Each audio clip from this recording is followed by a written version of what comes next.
Hey, everybody, it's John Halpin. I'm here with Ryan Fowler. Welcome to the first Wildcard Week edition of Pickwatch Live. Ryan, did you have a good New Year? I did. I ate a lot of snacks. I watched a lot of football. I watched Bird Box on Netflix, which everybody said was the best movie of the end of 2018, and it was terrible. It was terrible, really? Because I've been looking at it, and I've seen mixed reviews. Yeah. The word terrible, I have not heard. Well, let's just put it this way, because I don't want to ruin it for anybody. If you've seen The Happening with Mark Wahlberg about a decade ago where it's like fog kind of rolled through and everything, it's the same movie. And the ending, a little bit better than The Happening, but woof, I'm missing the connection there. Plus, Sandra Bullock just seems angry in every movie now. I just don't know. So someone else also told me that it was similar to an episode of The Office. Really? I don't know. I'd have to give you more detail on that. Sorry, yeah. I got nothing beyond that on that subject right now. So basically, like, the premise of the movie is you can't look outside, otherwise you die. And it's like, right, okay, but there was really no expansion. John Malkovich is in it, so I was like, oh, John Malkovich, you get the street cred. But then John let me down too. So I don't know. Watch it. See if 2 hours go by. You know what? Here's your ringing endorsement. Kim Kardashian liked it. She tweeted it yesterday. There's the ringing endorsement. There you go. Ring in the new year with the new. So that's what I did. What did you do? On New Year's Eve? Or New Year's Day. New Year's Eve, we stayed home. Heck yeah, man. I mean, I've got my daughter was out for a sleepover. I had relatives over. We wound up watching Planet Earth 2. Nothing wrong with Netflix. That. Get a little nature.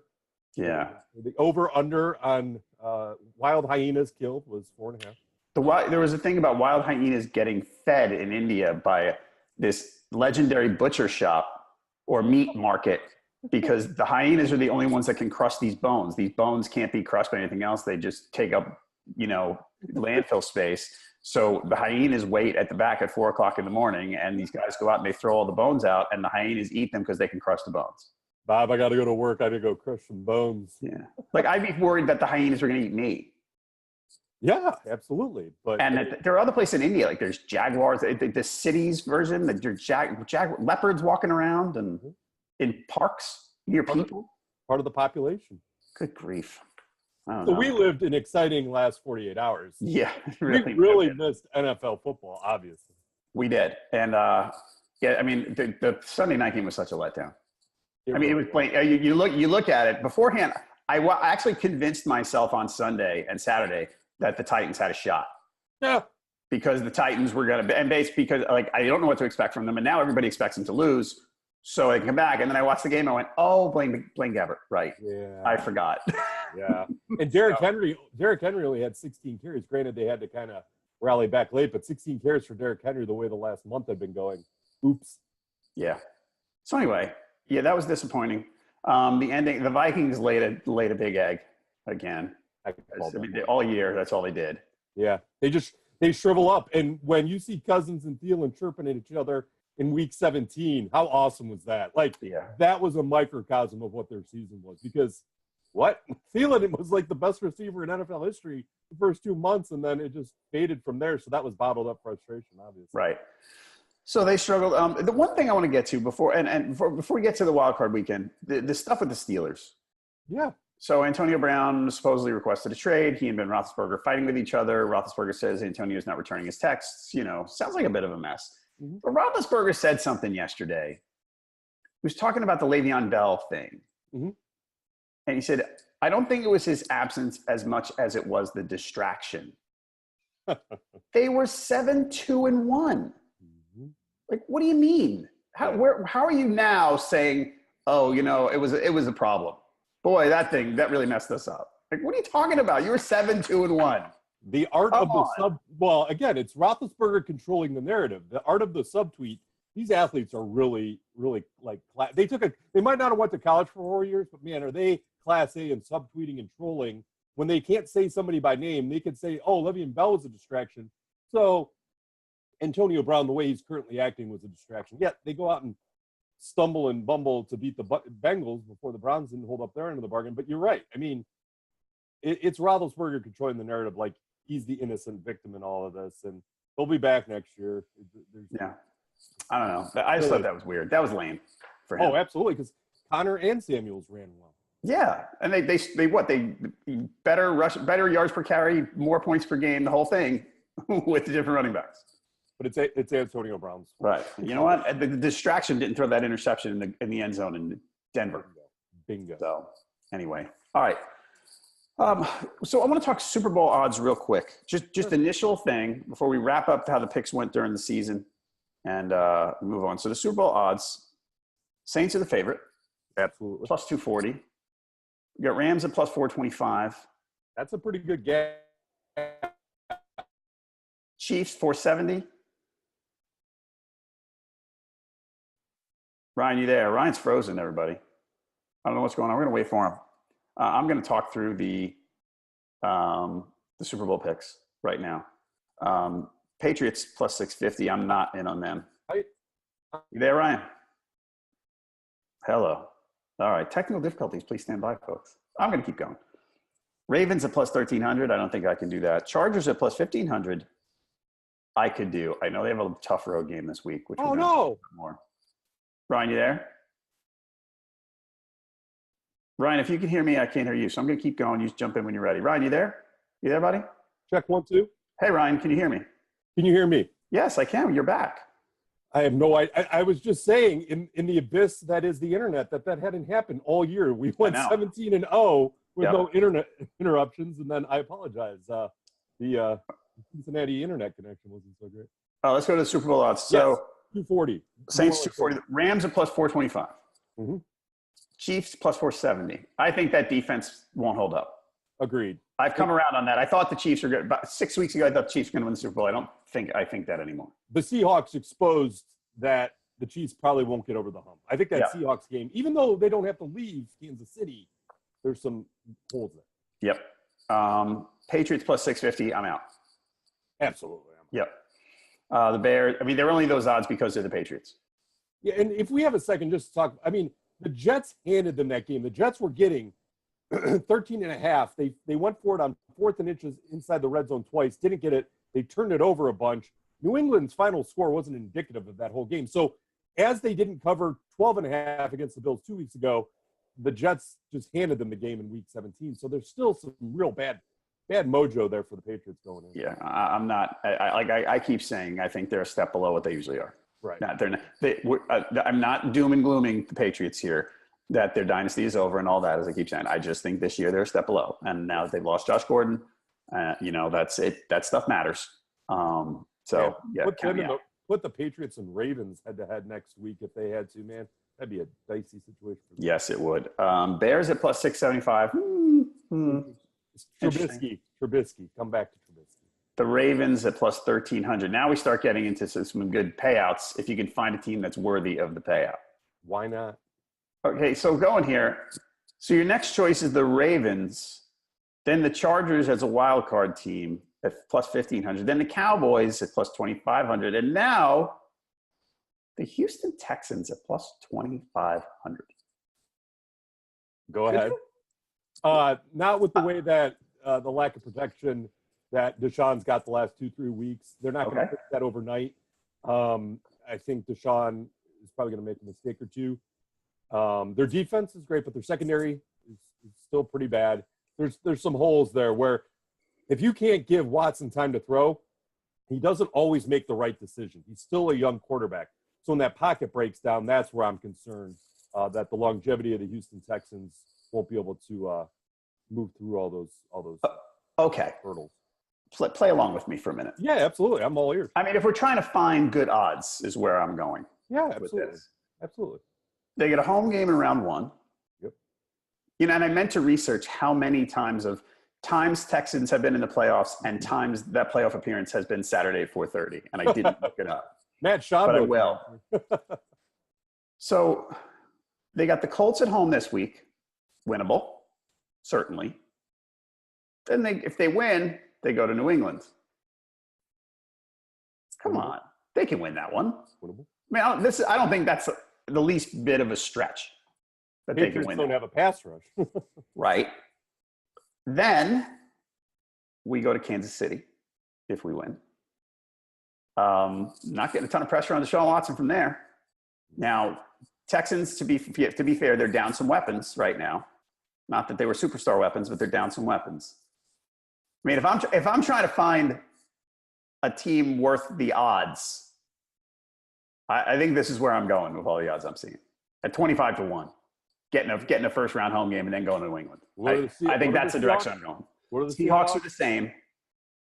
So the Seahawks have a road game this week. And then if they win, they most likely go to New Orleans. Yeah. I mean, that's a tougher road. Yeah. So I don't know. I think the path for the I think there's a reasonable path for the Texans is what I'm trying to say.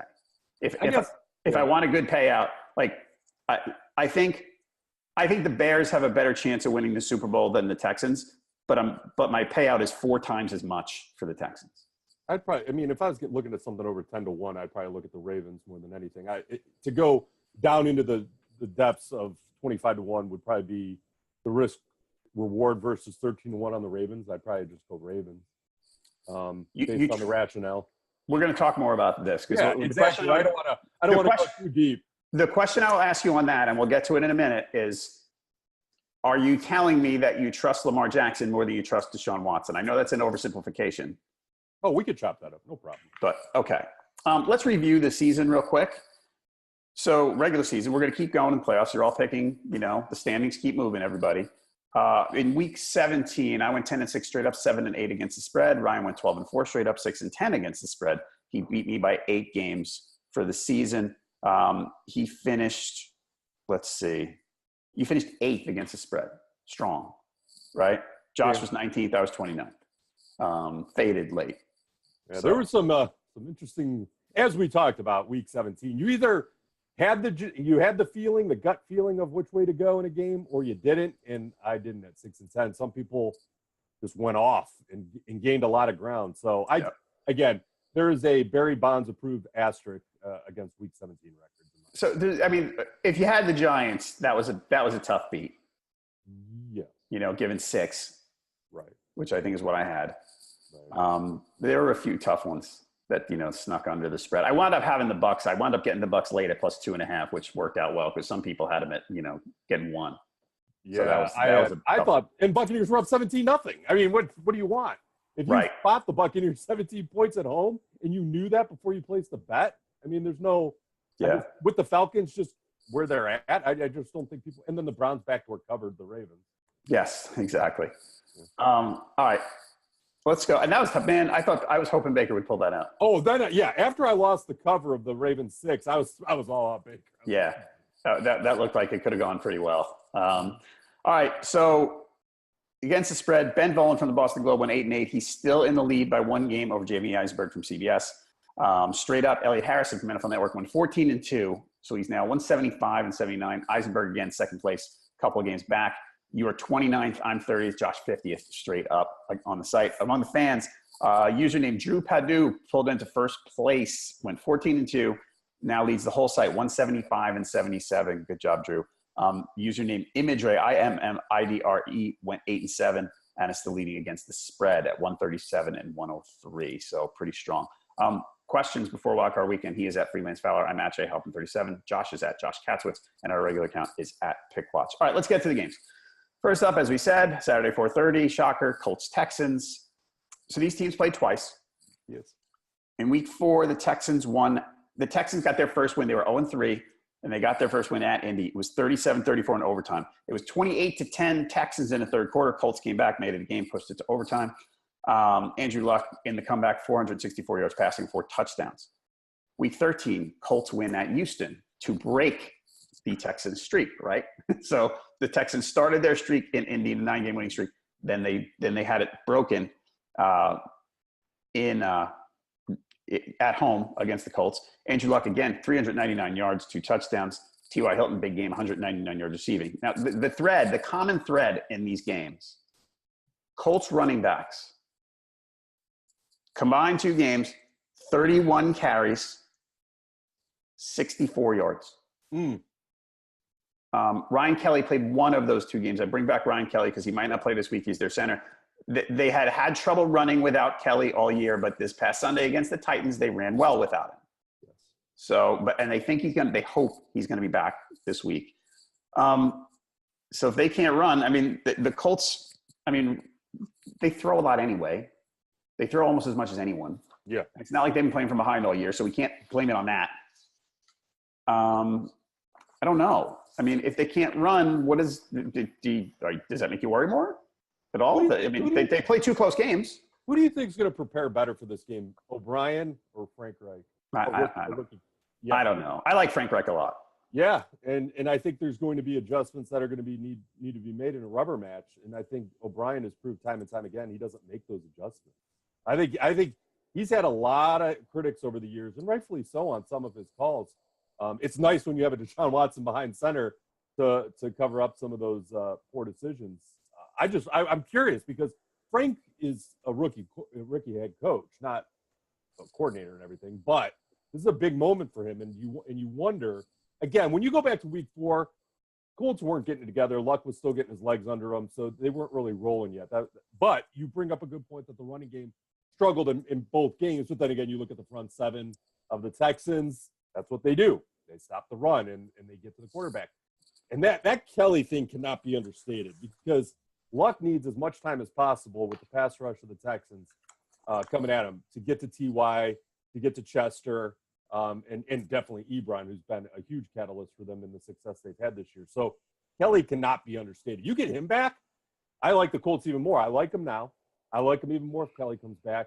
There's just there's Deshaun has not looked as crisp as, even in the Jacksonville game this past weekend, he has not looked as crisp as he's needed to look to make this run in this playoff. All right. Are you surprised at all? I mean, I know they played 2 close games, and you're saying you like the Colts, and that's fine. The spread, it's Texans favored by 2, over under 47.5. Mm-hmm. Are you surprised that it's that close? That basically Vegas is saying this is that if this was neutral field, it would be basically a toss-up. It might even lean a little bit Colts. I think it shows what Vegas and odds makers think about Deshaun Watson. I mean, right. It's Deshaun Watson. The offensive line woes when the Colts get a pretty good pass rush compared to Andrew Luck having one of the best lines. Kelly, no Kelly, caveat there. And then that secondary of the Texans with what T.Y. can do to you on any given week. T.Y. Hilton and Tyreek Hill are very similar receivers. And then they find the space in the secondary. They kind of lay down, and then they run. They take off. And T.Y. Hilton, to play through all the injuries that he's played through and to just go in and week out is incredible. Now, could it flare up on him, and could we lose T.Y. Hilton in the middle of this game? Absolutely. It would not surprise me on any certain play that T.Y. Hilton could go down. But the secondary of the Texans and in the offensive line woes of the Texans is probably the reason why you see this at 2.5. Without those 2 errors. And by the way, it's down to 1.5. I just checked. It's down to 1.5. So money's coming in on the Colts, mm-hmm. and that forces a lot of quote unquote smart money to go back to the Texans, home team. Probably making a lot of the arguments that you want to make for them, especially the running back situation, because the Colts do need balance. But that's a lot of money early in the week. Now, let's see where we're at in 3 days, because that'll balance itself out. And you might see Texans go back to 3, given 3. All right. But, man, that's showing you something that the early money is loving what the Colts have to offer in this matchup. All right. Some background. The Colts, by the way, won 9 out of their last 10, which is pretty strong. They're 4-4 on the road, 5-3 against the spread. Turn that back on the Texans. They're 6-2 at home, but 4-4 against the spread. Let's see what else we got for Houston. Remember, their receiving core is down. They're hoping to get Kiki QT back, but Demaryius Thomas, remember, hurt himself a couple weeks ago, Achilles, so he's done. So the receiving core is beat up a little bit. Lamar Miller came back last week, played okay. The Colts, like I said, they're hoping to get Ryan Kelly back. So we talked about how the Colts throw more. They're second in the league in pass attempts. So the Texans are 4th in the league in rush attempts. They tried hard to run it. They opened it up a little late in the year. Yeah. Okay. Early on, it was like, hey, look, Deshaun Watson threw 23 passes again today, and they changed things up and they opened it up a little more. I mean, some game circumstance factor into that for sure. They threw a ton against Philly, for instance, stuff like that. And when Miller got hurt, that factored in too, I think, because you don't want to run Alfred Blue 24 times. Right. And they have Donta Foreman back too. Yeah. Unknown commodity. He looked good his rookie year. I think he was a healthy scratch last week, if I remember right, when Miller was back. So it was 2 weeks ago. Yeah. So, I mean, I don't know. They're going to try to run it. Indy actually has been pretty good against the run. 3.9 yards against the rush per carry. So I don't know, but my early inkling is I think that I like the Texans with this spread. Basically, if you tell me it's basically a toss-up and it's a field goal game, I'm taking the home team. And I think the Texans might be a little better. I like Indy a lot as a team. I like what happened to them this year and the way they progressed. And they were better than I thought. And the future's bright. I think I'm going to take the Texans this week. I mean, you look at most of the spreads this weekend, they're close for a reason. Yeah. Like they're evenly matched teams. So right. You got to just lean. And I'll take Andrew Luck a little bit more seasoned.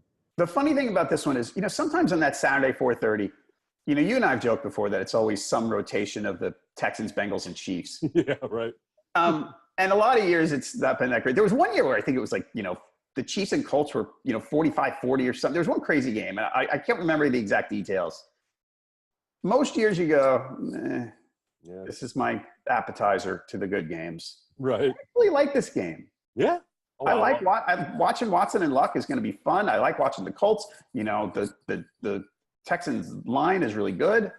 There's lots I like here. Yeah, I like it. I think I'm very interested to see, again, from where Luck was a year ago to here, I just don't think he's going to crumble in the moment. And again, that rush offense, it's a valid point because Marlon Mack has had a very good year. Naheem has played well in spots. Like, getting running backs involved is going to make Luck's life all the much easier, and it keeps that pass rush at bay a little bit. All right, let's go Saturday night. Yeah. So we have got. Oh, look at that spread. I see 2.5. That was. I saw 1.5 last night, and I'm not seeing an update where we normally have it. So hold on a second. Let me get this. All right, I'm pulling up the page on Pickwatch. Expert against the spread. Probably got no picks in. So, all right, so we've got Dallas by 1.5. Nice. Here. Over under is 43.5. These teams played in week 3. Seahawks won. The Seahawks started 0-2, and they beat the Cowboys at home 24-13. Seahawks had 5 sacks. They forced 3 turnovers. 2 of them were Dak interceptions. This is where the Seahawks kind of established their running game, which became a theme for them over the course of the year. Now, not a huge production. Chris Carson, 32 carries, 102 and a score. So not that great. A lot of running, but not a lot of great running. Zeke ran for 127 on 16 carries. But remember, this is pre-Amari Cooper. Pre-Amari Cooper. Different team. So this team, the Cowboys, since they got Cooper, 7-2. But the wins – I want to go through the Cowboys schedule a little bit. Now, you can only beat who's in front of you, right? Absolutely. I've heard that before. There's not style points, but sometimes we can look at teams, dominant teams are, easier to spot. The thing is, you would have liked to see big wins by the Cowboys. Yeah, you would have. Get them. No. And I'm not trying to beat up the Cowboys because I've been saying for the last month, I think they're going to be a tough out. And they're good at home. It's the road that they struggle on. Sure, because at home, since the Cooper trade, they lost to the Titans. They beat the Redskins on Thanksgiving in a game that the Redskins were winning in the third quarter with Colt McCoy. They beat the Saints. Nice win, obviously. Mm-hmm. They beat the Eagles by 6 at home. Mm-hmm. And then they beat the Bucs in that game that was kind of – it wasn't a blowout. I mean, did the Bucs get a backdoor cover in that game? Push.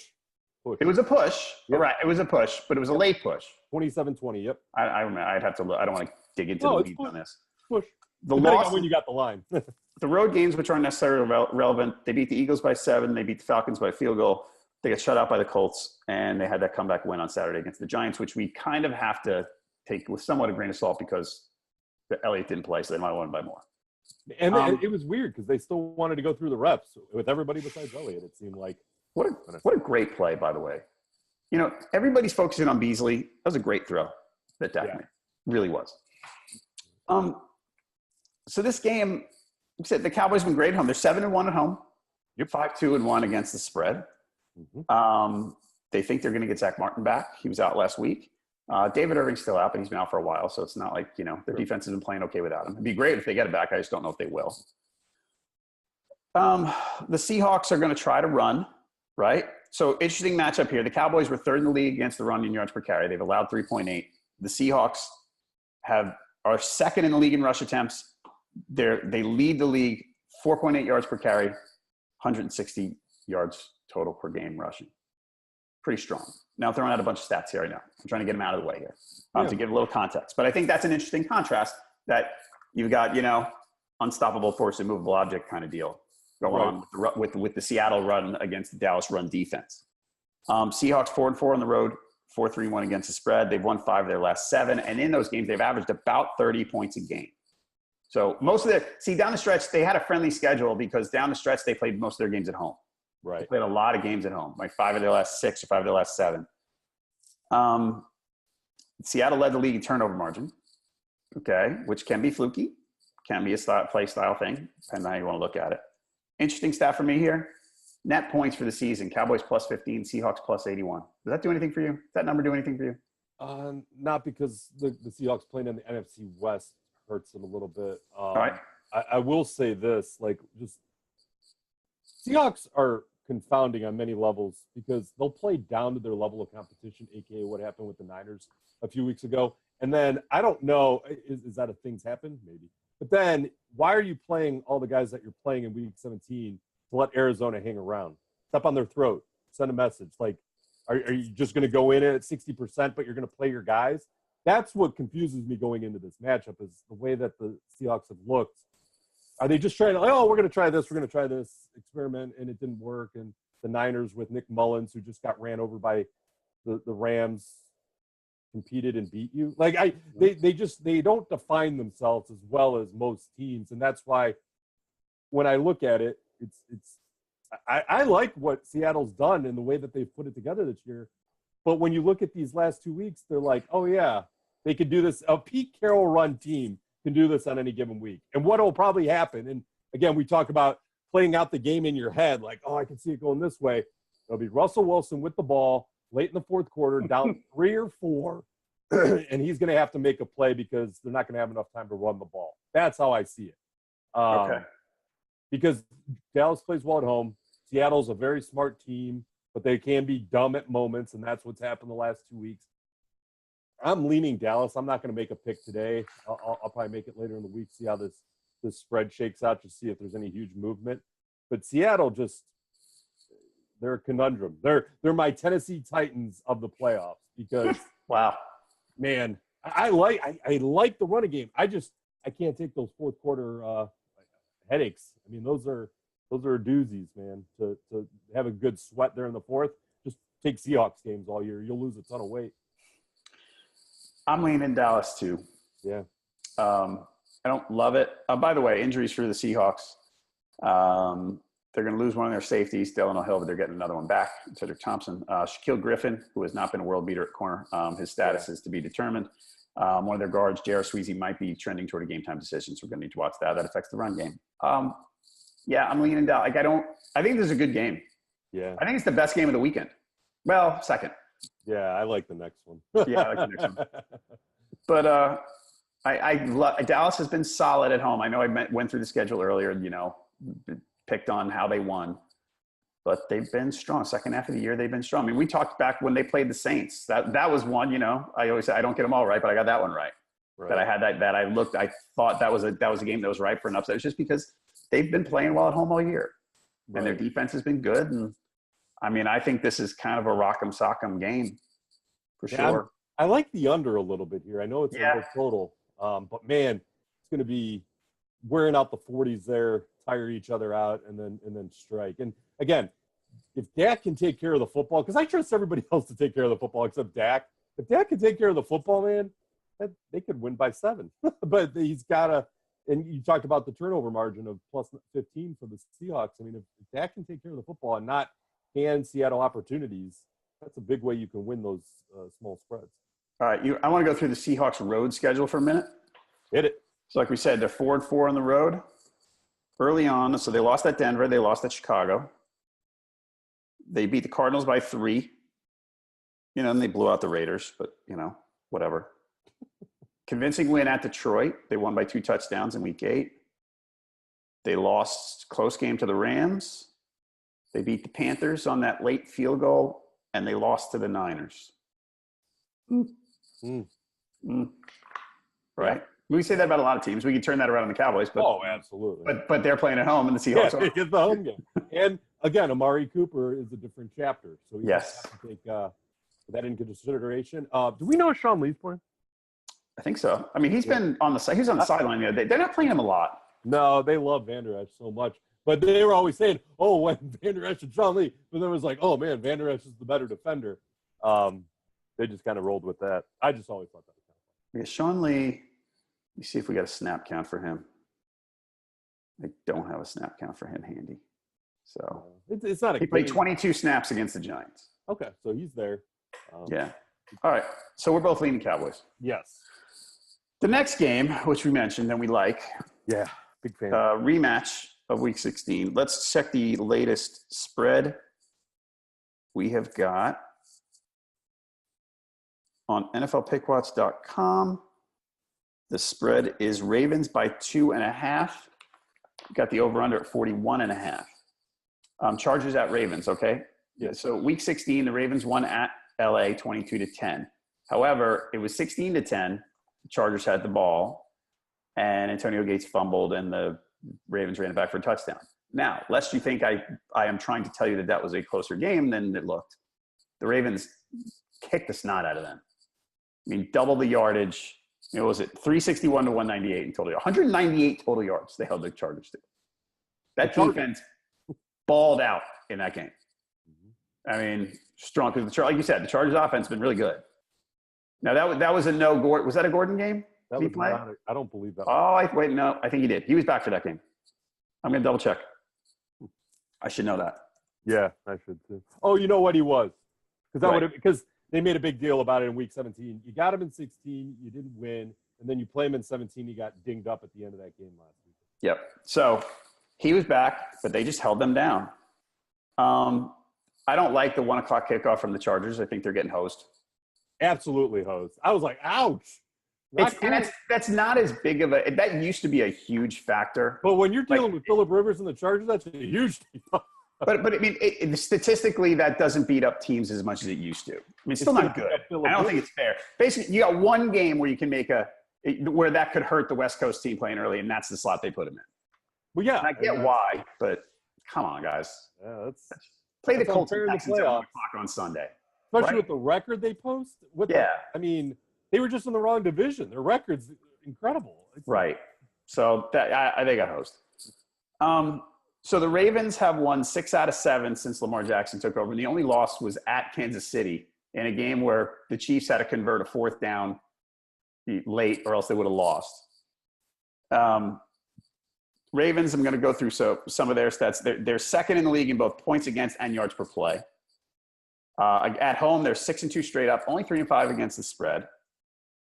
The Chargers side, they started 1-2. We thought they were charging again. And then they won 12 out of 14, which is pretty great. They had a big win against the Chiefs a few weeks ago. I mean, they stepped up and had some big wins. They won at Kansas City. They won at Pittsburgh. Now, those were night games or late games. So those were both night games. So, remember, the 1 o'clock thing did not, still a factor here. Wakey. Chargers offense, we talked about 3rd in yards per play, 6th in points. The Chargers have been great on the road, 7-1, both straight up and against the spread. Some injuries for the Chargers. Melvin Gordon hurt his ankle on Sunday, probably okay. Well, one of the linebackers, Jatavis Brown, is out, not a big loss. Hunter Henry might play. Stephen A. Smith, there you go. Hunter Henry might play. He's Miss Cleo. So where I want to go here, you get in the playoffs, and your focus on the quarterbacks gets elevated, right? No, you look at them. You get into it when you're betting games. You think about the trust factor more. Like I think about if I'm worried about whether I can trust Lamar Jackson, I think about it less in Week 12 against the Browns than I do in Wildcard Weekend against the Chargers. You know what I mean? I have to look second. Like, do I want to trust this rookie quarterback here? Mm-hmm. Do you? Do you think you do yet? Absolutely. Okay. I mean, without hesitation, because they're not asking him to be somebody that he's not. Now, if the Ravens fall behind, they're screwed. But they're not asking him to be somebody he's not. They're working the read option to almost perfection. But one thing that I was surprised was that the Ravens defense let themselves down against the Browns, because I know the Browns offense has been a well-oiled machine. But that even surprised me that they kind of let their guard down there. The Ravens didn't close the game out against the Browns like the Browns didn't close out the game against the Bengals 2 weeks ago to allow that game to be closer than it needed to be. I don't think that happens 2 weeks in a row. That's kind of where I'm at. But to answer your question about Lamar, I absolutely trust him because they're not asking him to be a passing quarterback, and because he's not. Right. He's only thrown since the bye, let's say, in 7 games, he's thrown 3 interceptions, and they were all his last 5 games. He has not thrown a pick. How many attempts per game-ish range? Between 20 and 25. Every single game is between 21 and 25. That's quite. No, sorry, 19. One of the games is 19. Okay. And they run a ton. They run right now. They run more than anybody. Yeah. I mean, it's 3rd and 10, just run. So, and they're going to live and die that way, and that's fine. And the thing is, we talked about the over/under, by the way, 41.5, which is low. Yep. They contract the game. Yes. They're letting the play clock run. They run a ton of plays. Time of possessions, they control it. It's an interesting approach. It's different.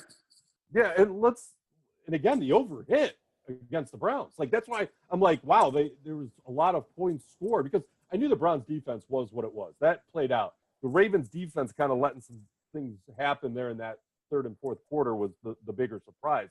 But I think we know, we have kind of defined what the Ravens offense is. It's going to be on the defense to make Phillip Rivers charging Phillip Rivers show up.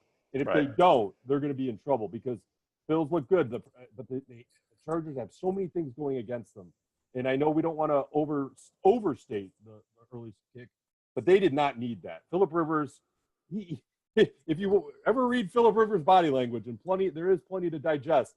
I mean, I could picture his reaction when he heard that they had to have the early kickoff. He probably kicked the ground and was asked one of his 18 kids, "Can you believe that we have to play at 1 o'clock?" He's probably not thrilled with that out of everybody. He's probably pretty vocal about it. I love the Ravens in this spot. I mean, if there's reasons to love home teams in a low score, and they only have to cover 2.5, and they have Justin Tucker all day. This is my go-to. I have no hesitation that as of right now, unless somebody falls off the face of the earth, I will take the Ravens in this game. No hesitation, really? None, because there's just too many things going on. Again, we have a sample of what happened the first time. That was in Charger land when the Chargers were still vying for the NFC or the AFC West division crown. They had everything to go for, and they had Gordon back. I think the Ravens have looked. The one hesitation, not the backpedal, but that Ravens defense, the way they closed out against the Browns, was a little bit of a head scratcher. But they only have to cover 3. Right. And if Lamar and that read out, nobody has solved the read option. They've had plenty of time, right? Yep. These defensive coordinators are so smart. They haven't had enough time. The one thing that the Chargers have to their advantage is that he's seen it once. Yes. But I don't know if there's enough to go on. I think they're finding the holes, gaps are being made, and you shorten that game. As long as they're efficient like they have been, shouldn't be a problem. But that over does come into play because I think the Chargers will be able to score in the second half.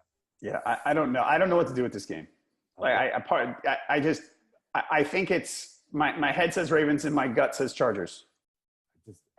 But I just don't want you to get wrapped up because I know we've talked about this a few times this year that the early kick isn't that much of a factor. I think in this instance we might be understating it in this. Okay. I think why in this case? Why? Because just the way that the Chargers are made up and what they have done, where they have played. I mean, they couldn't win and cover on their home field. Now they have to go across the country after playing on Sunday. It's not the short week, but they played just like everybody else last week, and they have to go across the country. Sleep systems, you have the holidays, you have family. There's a million distractions over the last 10 days around having to play an NFL game and try and get to the championship here. Ravens got to sleep in their own bed all week. I don't know when the Chargers are going out there, but they should be there already. If not, they'll probably be there. They'll probably go Friday. That's not fun. By the way, and I don't think Hunter Henry matters. I'm looking at that schedule. Well, it's interesting. I mean, good for Hunter Henry more than anything else. Well, 7 months. So we made a big deal about Adrian Peterson a few years ago coming back from ACL, I think after 9. Now you got Henry at 7. Are you kidding me? These doctors are magicians. So I think we're looking, by the way, I'm looking through the Chargers schedule. I think they've had 2 1:00 starts. Yeah. With a 31-20 win at Buffalo. And Browns, I think. Right? And a 38-14 to win at Cleveland before the Browns became the Browns. Yeah. So, all right. Doesn't necessarily matter. Just wanted to add some context. Yeah, I loved watching the Chargers play, but there's still those moments where I'm like, what are they doing? Like, But mostly not this year. There's mostly not those. I mean, look, I was with you. I watched the game against Denver where Rivers threw that inexplicable interception. You go, how does a team pushing for the number 1 seed lose to the Broncos at home like this? Right. But they're not the only team that does things like that now. I mean, I think we had extra emphasis to things like that because we've seen the Chargers do that before. Maybe that's justified, but I think. What are your thoughts on the Ravens' defense in this matchup? I mean, I don't know. It's awesome. I wonder if Rivers is walking into just a buzzsaw of a spot here, which is what he did. What happened 2 weeks ago. I mean, I love Rivers, but this is a tough one. I mean, the road game here against this defense. This is hard. Sorry, I don't know the answer to this. I should, and I apologize. Eckler, he's done, right? He's not done, but I don't think he's playing. He adds that wrinkle to that offense on those 3rd and longs where you run them out in the flat, they dump it off, and he picks up 45 yards. So it's just one of those. Again, we talk about Hunter Henry coming back. If Eckler's there, oh no, he played on Sunday. My bad. All right, so again, he's put together with bubble gum, kind of like Matt Breida up there in San Francisco.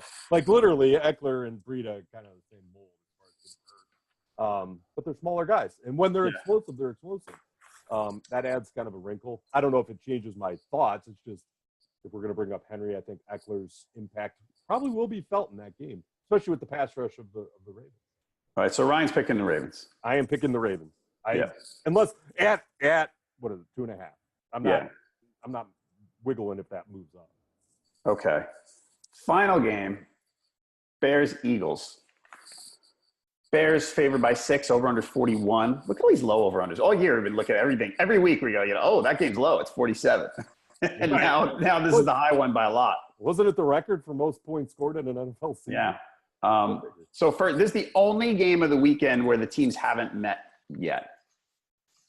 So take that for interesting, I guess. Definitely interesting. So Philly, let's go Philly side first. They won 5 out of 6, including 3 straight with Foles.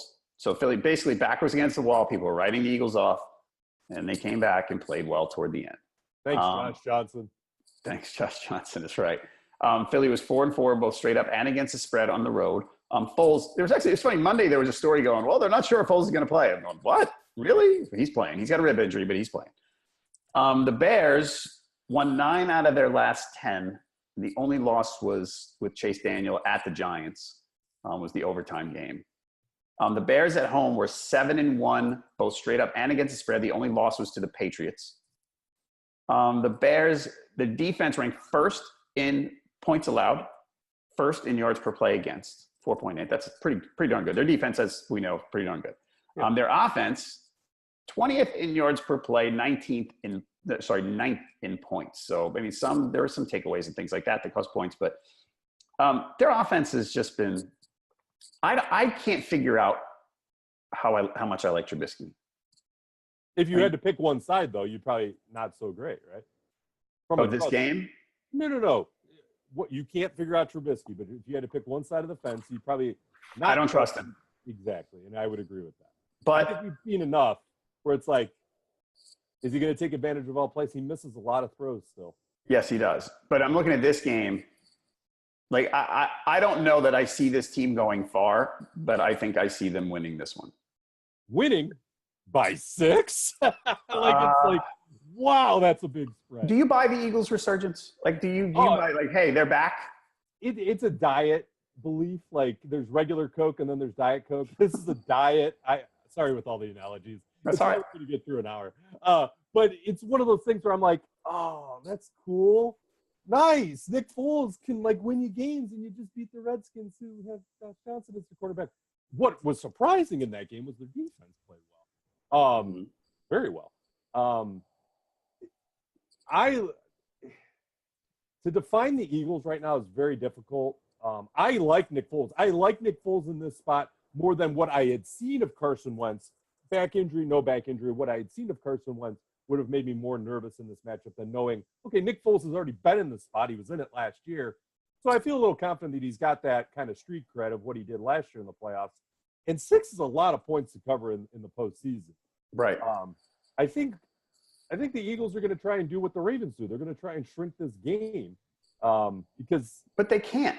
I know exactly. They can't run. They can't run. And that is an absolute valid point. And against the Bears, you're not going to run even more. So right.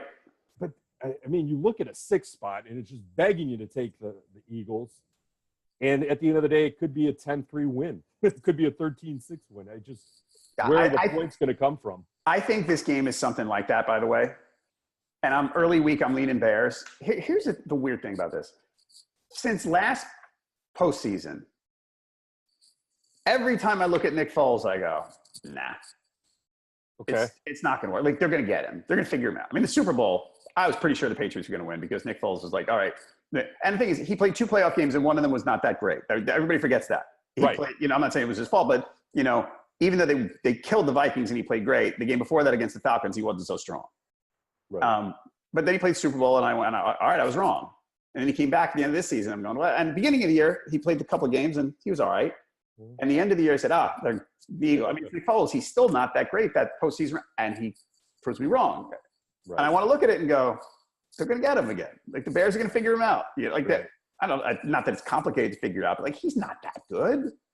No, he's slightly above average. Maybe, which is fine for a backup. But yes. I don't know. Like, I feel like if I pick the Bears, the Eagles are going to go out and Nick Foles is going to throw 3 touchdowns and make me look like a moron. See, I don't think that'll happen. I don't think we're going to get crazy on this. But it always happens. Based on some ways that the things shake out, that can happen. But that's the funny thing about that comment. I think people that are watching and listening to this have to take it. You don't make those type of comments where you're like, oh, then I could go see it. Like, you don't go overwhelming that negative that the guy that you're picking against is going to do well. That's interesting. That means you really have no grasp on that. I know. He doesn't. He just proves me wrong every time. Man, it cracks me up. He is the Titans. He is your Titans. And now I got my friends who are Giants fans saying, oh, we got to sign Nick Foles for $20 million. Like, whoa. Wait a minute. They hate Manning. So the weird thing about this game, looking at the over-under is 41, which is low. But you said 13-6, right? Something like that. Okay. Because Trubisky isn't going to light up the scoreboard. I look at the 2 teams. The quarterbacks are just kind of okay. I mean, like, there's probably if there's Eagles fans watching this and they're yelling at me, that's fine. Yeah. I mean, Foles he plays some good games. Like you said, if he's a slightly above average quarterback, that's the best he is. I'm not beating, like, the guy's played some great games. He's saved their bacon. He won 3 straight to end the season. I can't argue with him. Yeah. Foles going against this Bears secondary, and Jackson's supposed to be back, and Jackson was probably one of the brightest spots on both sides. Khalil Mack got all the headlines, but Jackson had a great year. He's had a good 2 years. That matters because a lot of these throws that Foles has made through the first 3 weeks of being back, they've been in tight windows. Alshon's covered his butt a few times. I think Aguilar made some plays where it was tight windows and the receiver won the battle. I don't know if they win those battles in this matchup.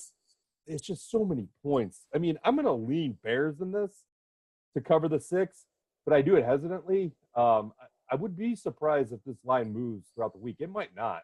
I'll take the home team to cover, and that Foles kind of turns into a pumpkin a little bit because the Bears secondary, a little unheralded, and they're the ones that make the plays, not Khalil Mack. Okay. I'm looking at the Bears pass defense here. I mean, they're better run D than pass D. They certainly get at the quarterback, and it's not like Foles is, some super mobile guy. No, and the Eagles line on any given week can crumble. It has crumbled in the past. And they've been banged up a lot this year. You can put that on repeat the last 3 years. Right. This year, last year they played well, and this year they got banged. They played hurt a lot. Right. I don't know how fully recovered they all are, even though they're playing. But I look at this game, and I go, all right, the Bears defense is fantastic. The Eagles can't run. Right. So they're one-dimensional. They got to win through the air. They got to. Right. And I don't know. You drop back, and you say beat me via the run. And then that shortens the game. There's another reason to look at the under in this. If the Bears drop back and they okay, you beat us versus the run, and then we'll run Howard, and then we'll leak Tariq Cohen out on a wheel route. And they've won that wheel route battle almost every game this year, it seems like. The Bears run Cohen out of the backfield, and he's just making plays. And that's going to happen again in this game. And I got to say, for the stuff I said about Trubisky earlier, he makes a lot of plays with his legs. Yeah, that's true. Part of the package. You can't discount it. I say that about Cam Newton all the time. People go, well, the one's for his legs. He'd be this. I'm like, okay, but, he runs. That's life. That's part of the package. Yeah. And Trubisky's like that. He makes tons of plays with his legs. Yep.